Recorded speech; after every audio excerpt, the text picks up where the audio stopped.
Hello guys, आपका मेरे channel smart study में स्वागत है। आज हम क्लास 9th का हिंदी का जो क्वेश्चन पेपर है उसको देखेंगे और उसके क्वेश्चंस को सोल्व करेंगे, क्योंकि ये जो एग्जाम है ये वार्षिक परीक्षा अभ्यास प्रश्न पत्र मतलब कि सैंपल पेपर है। इसी के पैटर्न के अकॉर्डिंग आपका क्वेश्चन पेपर आएगा और इसमें बहुत सारे इंपॉर्टेंट क्वेश्चन भी आपको मिल जाएंगे। तो आइए स्टार्ट करते हैं। फर्स्ट हम क्या करते हैं, देखो यहाँ पे एक बात बता देती हूँ मैं आपको कि जो आपका एग्जाम है 80 मार्क्स का होना है और 3 घंटे इसका समय है। यहाँ पे अलग अलग सेक्शंस दिए गए हैं, तो हम यहाँ पे नहीं देख के सीधे हम क्वेश्चन स्टार्ट करते हैं।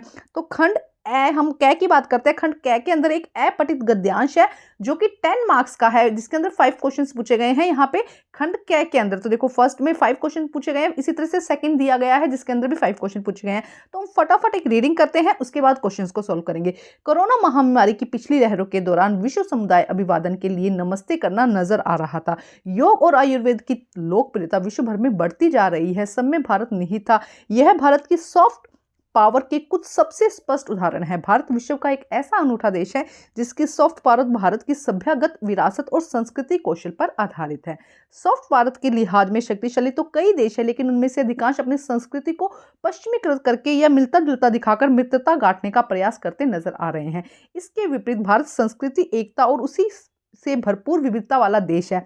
ऐसा लोकतांत्रिक देश जिसकी आकांक्षाओं से भरी हुई सामाजिक और आर्थिक गतिशीलता से भरी हुई जीवन जनसंख्या है। इसकी अथाह संस्कृति गहराई है, आप तकनीकी क्षमता और संकट काल में विश्व की मदद करने के लिए जिसमें हजारों हाथ हैं। तो देखो बेसिकली क्या यहाँ पे योग के बारे में बताया गया है। हम साथ साथ में समझ लेते हैं कि योग को किस तरह से फेमस किया जाए, या जो इंडिया है वो योग को रखते हुए किस तरह से प्रसिद्ध हो रहा है उसके बारे में बताया गया है। विश्व में भारत की छवि को एक ऐसे सौम्य देश है जो कि लोकतांत्रिक, अंतर्राष्ट्रीय सहयोग, स्थिरता, प्रतिस्पर्धा के अंतर्गत अंतर्राष्ट्रीय समुदाय में अपनी बढ़ती भूमिका को लेकर पूरी तरह से निश्चित है।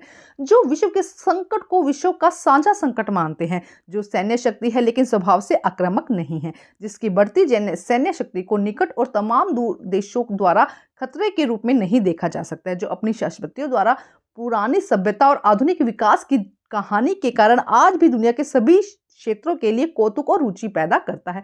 तो पैराग्राफ हमने पढ़ लिया। जब भी आप क्वेश्चन सोल्व करेंगे तो 2 बार पैराग्राफ को रीड कीजिएगा और उसके बाद क्वेश्चन करेंगे। जैसे आप क्वेश्चन करेंगे आपको फटाफट क्वेश्चन समझ में आ जाएंगे। तो हम देखते हैं फर्स्ट क्वेश्चन में। यहाँ पे देखो क्या है, विश्व में भारत की छवि एक सौम्य देश की है। यह कथन पढ़कर सही विकल्प का चयन करना है। ये पढ़कर आपको सही विकल्प का चयन करना है। तो यहाँ पे देखो, यहाँ पे क्या कहा गया कि विश्व भारत की छवि एक सौम्य देश की छवि है। क्यों? इसका रीजन देखो तो सबसे पहले लोकतंत्र, अंतर्राष्ट्रीय सहयोग, स्थिरता, प्रतिस्पर्धा का समर्थक है, ये भी सही है। विश्व के संकट को विश्व का साझा संकट मानते हैं, ये बात भी सही है। जो सैन्य शक्ति लेकिन उसके स्वभाव में आक्रामक नहीं है, ये तीनों ही रीजन अभी हमने पढ़े थे, दिए गए थे। उसके बाद चौथा है हमारा देश वित्तीय प्रभुत्व वाला देश है। तो देखो यहाँ पे इस तरह की कोई लाइन नहीं दी गई, तो ये तीनों ही ऑप्शन सही हैं। तो हम यहाँ पे देखो आगे विकल्प दिया गया है, फर्स्ट, सेकंड एंड थर्ड सही है, तो गए आंसर यहाँ पे सही हो जाएगा। देखो 3 लाइंस दी गई थी, उनमें से हमें तीनों ही सिलेक्ट किए हमने, फोर्थ जो है वो ऑप्शन सही नहीं है, इसलिए आंसर आप ऊपर वाले में से नहीं देंगे, आंसर आप इस वाले जो विकल्प दिया गया है इनमें से आपको आंसर देना है। सेकंड देखते हैं क्वेश्चन में क्या कहा गया है। गद्यांश के अनुसार भारत का सॉफ्ट पावर किन क्षेत्रों में विश्व भर में बढ़ती जा रही है। गद्यांश के अनुसार भारत का सॉफ्ट पावर किन क्षेत्रों में बढ़ती जा रही है, तो किन क्षेत्रों में योग और आयुर्वेद की लोकप्रियता कहां बढ़ती जा रही है, योग और आयुर्वेद की लोकप्रियता, तो क्या इसका आंसर हो जाएगा। नेक्स्ट क्वेश्चन नंबर 3 देखते हैं। गद्यांश के अनुसार भारतीय जनसंख्या किस क्षेत्र में अथाह गहराई में है, तो भारतीय की जो जनसंख्या है वो कहां पर है, संस्कृति में। ख आंसर यहाँ पे क्या हो जाएगा, सही हो जाएगा।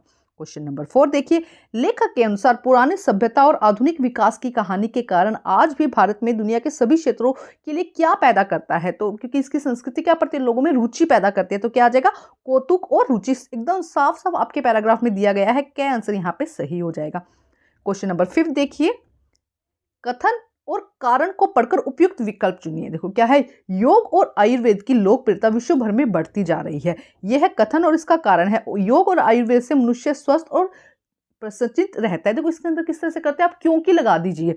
अगर दोनों शब्दों के दोनों जो सेंटेंस है उनके बीच में आप क्योंकि लगा देते हैं तो अगर वो एग्जैक्ट उसका कारण पता चलता है तो हम उसको सही मानते हैं। देखो क्या कहा गया, योग और आयुर्वेद की लोकप्रियता विश्व भर में बढ़ती जा रही है, ये कथन बिल्कुल सही है, क्योंकि योग और आयुर्वेद से मनुष्य स्वस्थ और प्रसन्नचित रहता है। तो क्या हो जाएगा यहाँ पे फर्स्ट कथन भी सही हो जाएगा और दोनों ही कथन क्या हम कहेंगे, सही व्याख्या करता है। तो गए आंसर यहाँ पे क्या हो जाएगा, सही है, कथन ए सही है तथा उसका कारण जो है वो सही व्याख्या करता है। तो ग आंसर यहाँ पे क्या हो जाएगा, सही हो जाएगा। अब हम सेकंड क्वेश्चन देखते हैं, इसमें भी 5 क्वेश्चंस है। देखो क्या कहा गया है, देख कर बाधा विविध बहुत विघ्न घबराते नहीं, रह भरोसे भाग्य के दुख भोग पछताते नहीं, काम कितना भी कठिन हो किंतु उकताते नहीं, भीड़ में चंचल बने जो वीर दिखलाते नहीं, हो गए एक आन में उनके बुरे दिन भी भले, सब जगह सब काल में वे मिले फूले फले। आज करना है जिसे उसे करते हैं, आज सोचते कहते जो कुछ कर दिखाते, मानते हैं कि सुनते हैं सदा सबकी, जो मदद करते हैं अपनी जगत में अपने आप की, भूल कर भी वो दूसरों का मुंह नहीं ताकते, कौन है ऐसा काम वे जिसे करने से नहीं घबराते। जब भी इस तरह का पैराग्राफ आ जाता है ना, तो एक डर सा लगता है कि क्या है, लेकिन आप उसे धीरे धीरे तसल्ली से पढ़ेंगे तो आपको क्या होगा, बहुत ही ईजी हो जाएगा उसको सॉल्व करना। जो कभी अपने समय को यूं ही बताते नहीं, काम करने की जगह से वो बातें बनाते नहीं, आजकल करते हुए जो दिन गवाते नहीं, यत्न करे जो कभी जी चुराते नहीं, बात है वह कौन सी जो उन्हें नहीं उनके लिए, वे नमूना अपने आप बन जाते हैं औरों के लिए। ठीक है, अब हम इसके क्वेश्चन सॉल्व करते हैं। क्वेश्चन नंबर 1, इस कविता में केंद्रीय भाव हेतु दिए गए कथनों को पढ़कर सही विकल्प चुनिए। तो देखो फर्स्ट क्या है, हमारे भाग्य के भरोसे नहीं रहना चाहिए। देखो ये उन्होंने सही कहा है, भाग्य का भरोसा करना अच्छी बात है नहीं, ये उन्होंने ये वाली बात इस पैराग्राफ में नहीं बताई है। भाग्य के भरोसे रहने से पछतावा होता है, ये वाली बात भी उन्होंने इस कथन में नहीं बताई है। भाग्यवान सदैव कर्म करके रास्ता निकालता है, तो देखो यहाँ पे उन्होंने क्या कहा है, यहाँ पे हम देखते हैं, तो भाग्यवान जो है सदैव कर्म करके रास्ता निकालते हैं। तो अगर हम यहाँ पे देखें तो देखो फर्स्ट लाइन सही है कि हमें भाग्य के भरोसे नहीं रहना चाहिए, और जो भाग्यवान है वो कर्म करके रास्ता निकालते हैं, वो मेहनत करके, तो घ आंसर यहाँ पे क्या हो जाएगा, सही हो जाएगा। नेक्स्ट देखते हैं क्या कहा गया है, काव्यांश में कैसे दिन को कैसा होने की बात की गई है, तो बुरे दिन को अच्छा होने की बात की गई है। क्या आंसर यहाँ पे सही हो जाएगा। कविता में कवि आज का काम कब करने की बात कह रहा है, आज का काम आज करने की बात कवि है जो कह रहा है। क्वेश्चन नंबर 4 में देखिए क्या कहा गया है, कवि भूल कर भी क्या नहीं करने की बात कर रहा है, कवि भूल कर भी दूसरों का मुंह नहीं देखने की बात कर रहा है, भाई मेरा काम वो कर देगा, इस तरह कभी भी हमें नहीं करना है, ये कवि यहाँ पर कह रहा है। क्वेश्चन नंबर 5 देखिए क्या कहा, चुनौतियों को स्वीकार करना ही मार्ग प्रशस्त करता है, कथन पढ़कर सही विकल्प का चयन करिए। तो देखो चुनौतियां मतलब संघर्ष से ही हमें क्या मिलती है, उपलब्धि मिलती है, ये लाइन यहाँ पे बिल्कुल सही है। उसके बाद देखो चुनौतियां व्यक्ति को मजबूत बनाती है, हमारा देश संघर्षशील लोगों का देश है, संघर्ष से व्यक्ति चिड़चिड़ा हो जाता है। तो देखो यहाँ पे क्या है, संघर्ष से ही उपलब्धियां प्राप्त होती है। तो ये जो एग्जैक्ट लाइन, कथन को पढ़कर सही विकल्प का चयन कीजिए। तो देखो यहाँ पे देश के बारे में कोई बात नहीं की गई है, यहाँ पे चुनौतियां व्यक्ति को मजबूत बनाती है, मजबूती की बात भी नहीं की, मार्ग पर मतलब कि उपलब्धि दिलाती है। तो क्या आंसर यहाँ पे सही हो जाएगा। थोड़े से कंफ्यूजिंग है ये क्वेश्चन, लेकिन इनको समझना है कि उस लाइन में क्या कहा गया है, संघर्ष से उपलब्धियां प्राप्त होती हैं। ठीक है, अब इसके अथवा में दिया गया है, हर एक किरण तेरी संदेश वाहिका, पवन गीत तेरा गाता, तेरे चरणों को छूने ललायत हिमगिरी का माता, तुझसे ही सूर्य प्रकाशित आलोक सृष्टि में तेरा, संपूर्ण सृष्टि का रोम रोम चिरणी उपासक है तेरा, अगणित आकाश गंगाएं नदी नन्ही बूंदे तेरे आगे, तू आदि अंत में मुक्त काल अस्तित्वहीन तेरे आगे, हे जगत नियंता जगत पिता, हे व्याप्त तेरा कितना ईश्वर, तेरे चरणों में नतमस्तक कितनी धरती कितने अंबर। हमने रीड कर लिया, अब हम इसके क्वेश्चन से देखते हैं। क्वेश्चन नंबर 1 में क्या कहा गया, इस कविता के केंद्रीय भाग को कथनों को पढ़कर सही विकल्प का चुनिए। केंद्रीय भाग मतलब इस कविता का मेन उद्देश्य क्या कहा जा रहा है, इस कविता के अंदर वो लाइंस आई है जो यहाँ पे दी गई है, उसके बारे में हमें बताना है। तो देखो यहाँ पे क्या कहा गया, वह आदि अंत से मुक्त, उससे ही सूर्य प्रकाशित होता, किरणें उसकी संदेश वाहिका, उसका उपासक हमेशा से ऋणी है। तो देखो सारी ही लाइन यहाँ पे क्या हो जाएंगी, सही है, क्योंकि सभी कहीं ना कहीं इसके बीच में से आई हैं। तो हम यहाँ पे लिख देंगे जो ख आंसर है वो क्या हो जाएगा, यहाँ पे सही हो जाएगा। नेक्स्ट देखते हैं, काव्यांश के अनुसार किसका रोम रोम तेरा चिर ऋणी है, किसका रोम रोम, बड़ी सृष्टि संपूर्ण सृष्टि का रोम रोम जो है वो क्या है, उसका ऋणी है। नेक्स्ट देखिए, काव्यांश के अनुसार उसके आगे क्या नन्ही बूंदे हैं, काव्यांश में क्या पढ़ा था हमने, आकाश गंगाएं, तो क्या आंसर यहाँ पे सही हो जाएगा कि आकाश गंगाएं क्या है, उसके आगे नन्ही बूंदे हैं।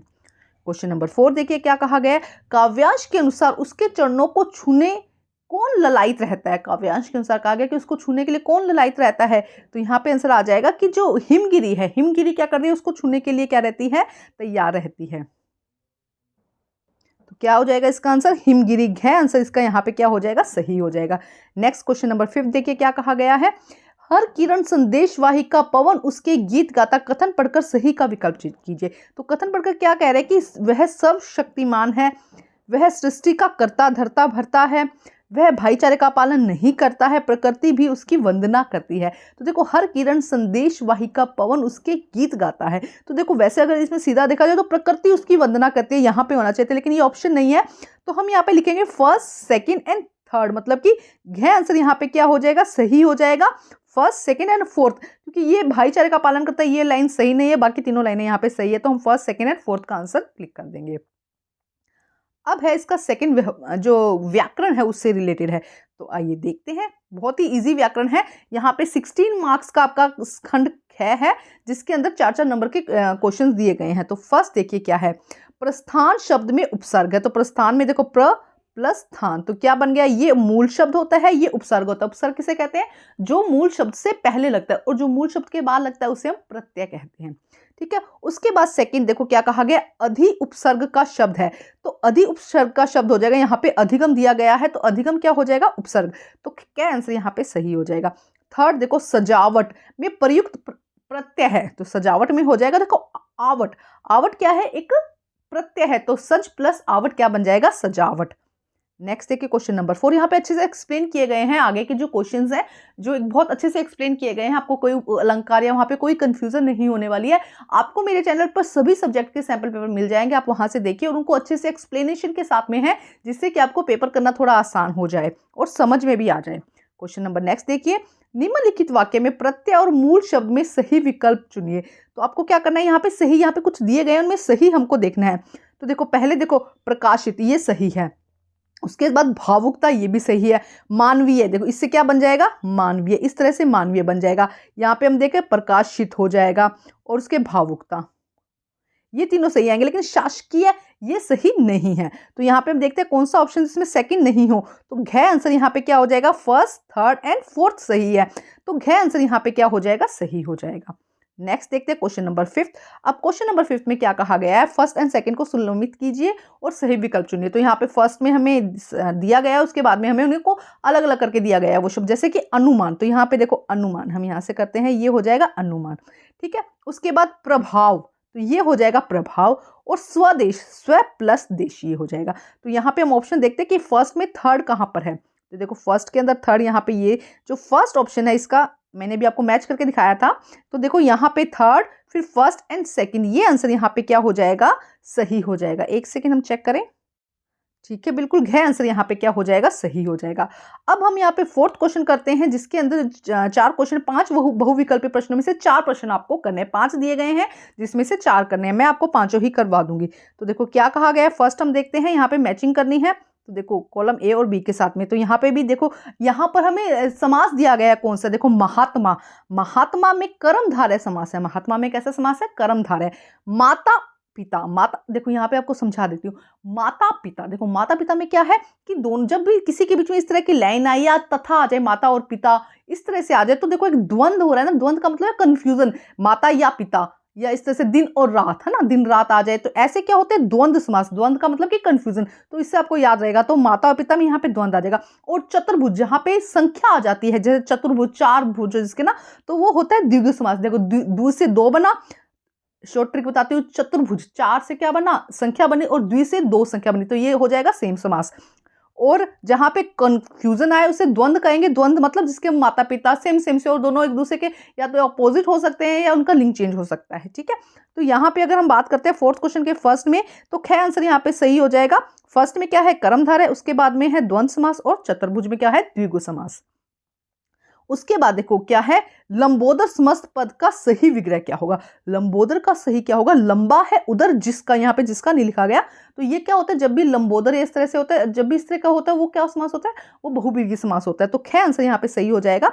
लंबा है उधर जिसका, उधर का मतलब होता है कि पेट, और लंबा है मतलब, तो यहाँ पे किसकी बात हो रही है, गणेश जी की बात हो रही है। और जब भी कहीं भगवान जी की बात होती है, तो वो जो समास है वो बहुव्रीहि समास के अंदर आते हैं। 9 रत्नों का समूह है, तो 9 रत्नों का समूह, ये तो बहुत ही आसान है, नवरत्न। तो यहाँ पे क्या हो जाएगा, ग आंसर करेक्ट हो जाएगा। नेक्स्ट देखिए, तत्पुरुष समास। तत्पुरुष समास, तत्पुरुष में क्या होता है, कर्ता का जो लोप होता है, कर्ता ने कर्म को करण से, है ना, प्रदान, ये आपको याद है। कर्ता जो कारक आप लोगों को याद है इसके अंदर, जिसके अंदर कारक का लोप होता है या कारक जिसके अंदर आता है, उसे हम क्या कहते हैं, तत्पुरुष समास। तो कर्ता ने करण से, तो यहाँ पे ख आंसर, अकाल से पीड़ित। तो जो फोर्थ का आंसर हो जाएगा ख। अब देखिए, चंद्र है शिखर पर जिसके, चंद्र है शिखर पर जिसके शंकर जी में समास विग्रह किस समास का उदाहरण? तो जैसे मैंने अभी आपको बताया, जब भी कोई भगवान से रिलेटेड बात होती है तो उसमें मोस्टली क्या होता है, मोस्टली हम ये कहते हैं कि बहुब्रीहि समास होता है इसके अंदर। तो यहाँ पे क्या आ जाएगा, बहुब्रीहि समास। घ आंसर यहाँ पे सही हो जाएगा। नेक्स्ट देखिए, यहाँ पे क्वेश्चन नंबर जो है फिफ्थ देखिए, क्वेश्चन नंबर फिफ्थ में देखो, सबसे पहले क्या कहा गया है, यहाँ पे आपको वाक्य बताने हैं कि वाक्य भेद बताने हैं। 5 दिए हैं जिनमें से 4 करना है, तो बहुत ही आसान तरीके से मैं आपको बताऊंगी। सबसे पहले यहाँ पे कोरोना अभी गया नहीं है, अर्थ की दृष्टि से कौन सा वाक्य है? कोरोना अभी गया नहीं है, अर्थ की दृष्टि से कौन सा वाक्य है?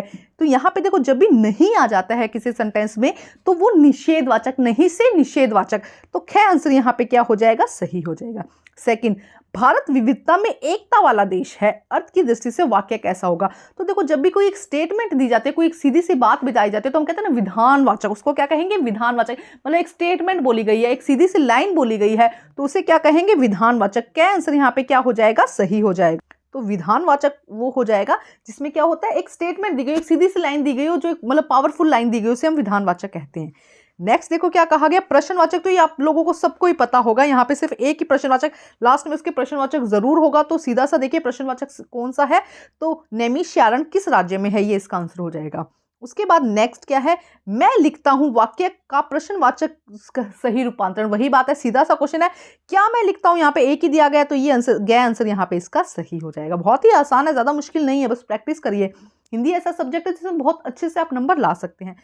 आज्ञावाचक वाक्य का सही उदाहरण होगा, आज्ञावाचक क्या होता है, जिसमें परमिशन दी जाती है, उसमें कहा जाता है कि तुम ये काम कर लो। तो देखो यहाँ पे ये तीनों ही क्वेश्चन पूछे जा रहे हैं, तो ये नहीं होगा, सीधा ही तुम खेलने जाओ, सीधा ही है। क्या आंसर यहाँ पे क्या हो जाएगा, सही हो जाएगा। क्या तुम जाना चाहते हो, तुम क्यों जाना चाहते हो, तुम कहाँ जाना चाहते हो, तीनों ही प्रश्नवाचक हैं, जबकि यहाँ पे क्या कहा गया है, आज्ञावाचक। तो ये साफ साफ क्लियर हो जाता है। अब हम देखते हैं क्वेश्चन नंबर 6, जिसके अंदर अलंकार पूछे गए हैं कि अलंकार आप लोगों को बताने हैं।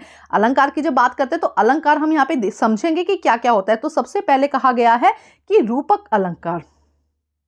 तो देखो क्या कहा गया, रूपक अलंकार पूछा गया। रूपक अलंकार में देखो क्या होता है कि उसके जैसे मतलब रूपक मतलब सेम रूप सी बात होती है, जहां पर दोनों का रूप समान है, लेकिन कहीं से सा इस तरह से कोई शब्द नहीं आते, जैसे कि आए महत वसंत। तो घ आंसर यहाँ पे सही हो जाएगा। देखो, काली घटा का घमंड, ये यमक हो जाएगा। यहाँ पे क्या कहा गया है, काली घटा का घमंड यमक हो जाएगा, लेकिन उन्होंने क्या पूछा, रूपक अलंकार। तो रूपक में आए वसंत, महत वसंत, मतलब महत जैसे वसंत आई है, तो देखो दोनों की बराबरी कर रहे हैं ना, तो उसको हम क्या कहते हैं, रूपक अलंकार। नेक्स्ट देखो क्या कहा गया, यमक अलंकार का आपको सही उदाहरण देना है। तो यमक अलंकार में देखो क्या होता है, यमक अलंकार में एक ही शब्दों की बार बार में क्या होती है, पूर्णावृत्ति। एक ही शब्द क्या आता है, बार बार में आता है। देखो यहाँ पे क्या है, यमक अलंकार। यमक अलंकार में क्या होता है, एक शब्द जो है ना वो बार बार में आता है, लेकिन दोनों ही शब्दों का मीनिंग क्या हो जाता है, अलग अलग हो जाता है। तो जैसे कि यहाँ पे देखो, काली घटा का घमंड घटा।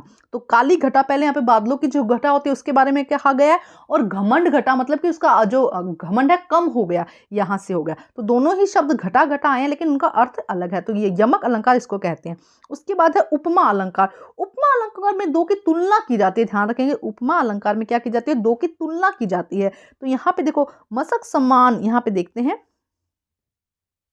तो यहाँ पे देखो उपमा अलंकार में, जैसे मैं एक बार फिर बताती हूँ कि तुलना की जाती है। जैसे कि देखो, फूल के आसपास रहते हैं फिर भी कांटे उदास है, तो यहाँ पे दोनों अलग अलग बातें की गई है। मैया मैं तो चंद्र खिलौनो लियो, मैंने तो चंद्र चांद का खिलौना लिया है। संसार की समरस्थली में धीरता धरण धरो, इसमें भी नहीं। तो यहाँ पे ख में देखो, मसक समान रूपी कपि धरी। तो मसक के समान रूप जो है उसने धर लिया, मतलब उसने रूप ले लिया है। तो यहाँ पे से, समान, इस तरह के शब्द आते हैं। तो यहाँ पे ख आंसर क्या हो जाएगा, थर्ड में सही हो जाएगा। फोर्थ देखिए, उत्प्रेक्षा अलंकार। तो उत्प्रेक्षा अलंकार में क्या कहा गया है, उत्प्रेक्षा अलंकार। तो अब देखो क्या है, उत्प्रेक्षा अलंकार। तो उत्प्रेक्षा अलंकार का एक बहुत ही इजी एग्जांपल मैं आपको बता देती हूँ, शॉर्ट ट्रिक बताती हूँ। जहां पे मनु, महू, महू या जो, तो इस तरह से आए तो वो क्या होता है, उत्प्रेक्षा अलंकार होता है। तो यहाँ पे देखो क्या है, लट लटकानी मनु। देखो मनु आ गया ना, जहां पे मनु आ जाए या इसके मानो आ जाए, मनहू, जानो, जनहू, ज्यो त्यों, इस तरह से आ जाते हैं, तो वो उत्प्रेक्षा अलंकार होते हैं। तो लट लटकानी मनु मत मधुपगम मादप मधुपी। तो ये कौन सा अलंकार हो जाएगा, उत्प्रेक्षा अलंकार। यहाँ पे मैं की पूर्णावती है, लेकिन मनु के कारण ये क्या हो जाता है, मनु के कारण ये क्या है, उत्प्रेक्षा अलंकार हो जाता है। इसके बाद देखो नेक्स्ट क्या कहा गया है, जहां दो शब्द आए और दोनों का अर्थ अलग अलग हो, वहां शब्द के एक से अधिक आवृत्ति हो तथा वहां शब्द में एक से अधिक आकृति हो तो वह कौन सा अलंकार होगा। तो जब भी क्या हो, एक शब्द दो बार आए और दोनों का अलग अलग मीनिंग हो तो वो कौन सा अलंकार होता है, यमक अलंकार। तो क्या आंसर यहाँ पे क्या हो जाएगा, सही हो जाएगा। तो ये थी व्याकरण। अब हम आपके जो चैप्टर है, खंड जो यहाँ पे आ रहा है, देखो पाठ्य पुस्तक में 14 नंबर का है यहाँ पे। अब आपकी पाठ्य पुस्तक से रिलेटेड है तो यहाँ पे हम थोड़ा सा इसको ज्यादा रीड नहीं करेंगे। टोपी 8 आने इसमें मिल जाती है, जूते ये उस वाले चैप्टर से लिया गया, आपको चैप्टर समझ में आ गया होगा। जूते और टोपी वाला एक चैप्टर है, हल्का सा रीड कर लेते हैं, ज्यादा नहीं टाइम लगाएंगे इसके अंदर। कि टोपी 8 आने में मिल जाती है लेकिन जूता 5 रुपए से भी कम आता था। जूता हमेशा टोपी से कीमती रहा है, जूता हमेशा टोपी से कीमती रहा है। अब तो जूते की कीमत और भी बढ़ गई है। एक जूता पर 2500 टोपियां न्यौछावर है। तुम भी जूते और टोपी के अनुपातिक मूल्य के मारे यह विडंबना मुझे इतनी तीव्रता से कभी नहीं चुई। मतलब इस चैप्टर से, जूते से रिलेटेड जो चैप्टर है वो है। इसके क्वेश्चन आंसर देखते हैं। तो देखो क्वेश्चन नंबर 1 में क्या कहा गया, गद्यांश के अनुसार जूता हमेशा किससे कीमती रहा है। तो अभी हमने पढ़ा है किससे कीमती रहा है, टोपी से। तो ख आंसर यहाँ पे क्या हो जाएगा, सही हो जाएगा। नेक्स्ट देखो क्या कहा गया, लेखक के अनुसार एक जूते पर कितनी टोपियां न्यौछावर है। तो अभी हमने पढ़ा 2500 टोपियां, तो घ आंसर यहाँ पे सही हो जाएगा। लेखक के अनुसार फोटो में किसका जूता फटा है, लेखक के अनुसार फोटो में किसका जूता फटा हुआ है, प्रेमचंद का। तो क्या आंसर यहाँ पे क्या हो जाएगा, सही हो जाएगा। अगला देखो क्वेश्चन क्या कहा गया, इस गद्यांश में यह गद्यांश किस पाठ से लिया गया, आपको इजीली पता चल जाएगा, प्रेमचंद के फटे जूते। क्या आंसर यहाँ पे क्या हो जाएगा, सही हो जाएगा। उसके बाद क्वेश्चन नंबर 5 में गद्यांश के अनुसार टोपी की कीमत कितनी बताई गई है। कितनी, शुरू की फर्स्ट लाइन में कहा गया 8, कितने आने, 8 आने। तो क्या आंसर यहाँ पे क्या हो जाएगा, सही हो जाएगा। देखते हैं सेकंड 8 क्वेश्चन। देखो 8 क्वेश्चन में 2 ही क्वेश्चन है, ध्यान से देखेंगे। देखो ये भी आपके जो बुक है उसमें से लिया गया है। देखो क्वेश्चन क्या है, फर्स्ट हम यहाँ पे देखते हैं क्वेश्चन नंबर कि महादेवी वर्मा का काव्य प्रतियोगिता में पुरस्कार क्या मिला था। महादेवी वर्मा को जो काव्य प्रतियोगिता हुई थी उसमें क्या पुरस्कार मिला था, चांदी का कटोरा। है आंसर यहाँ पे क्या हो जाएगा, सही हो जाएगा। चैप्टर जो क्वेश्चन है सेकंड, ल्हासा की और पाठ में लेखक की घोड़े की दशा क्या थी। तो घोड़े क्या थे, बहुत ही धीरे धीरे चल रहे थे। चैप्टर आपने पढ़ा है, क्या आंसर यहाँ पे सही हो जाएगा। अब देखते हैं क्वेश्चन नंबर 9 में फिर आपके जो चैप्टर से है वहां से कुछ लाइंस दी गई हैं। कोहरे से ढकी सड़क पर बच्चे काम पर जा रहे थे, सुबह सुबह बच्चे काम पर जा रहे थे, हमारे समय की सबसे भयानक पंक्ति है। भयानक है, इसे विवरण की तरह लिखा जाना चाहिए। तो इसे सवाल की तरह, हम क्यों काम पर बच्चे जा रहे हैं, मतलब जब ये चैप्टर उससे रिलेटेड, जब बच्चे काम पर जा रहे हैं ना, तो उससे रिलेटेड है। पूरा हमने इसको रीड कर लिया है। अब इसके क्वेश्चन से देखते हैं। तो क्वेश्चन नंबर 1 देखिए क्या कहा गया, कैसी सड़क पर बच्चे काम पर जा रहे थे। कैसी सड़क थी, कोहरे से ढकी सड़क पर। तो ख आंसर यहाँ पे क्या हो जाएगा, सही। हमारे समय की सबसे भयानक पंक्ति क्या है, कि बच्चे काम पर जा रहे हैं। तो क्या आंसर यहाँ पे क्या हो जाएगा, सही हो जाएगा। क्या आंसर।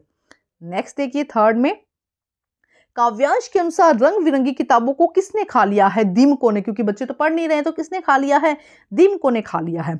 काव्यांश के अनुसार किससे ढह गई मदरसों की दीवारें, किससे ढह गई, भूकंप से।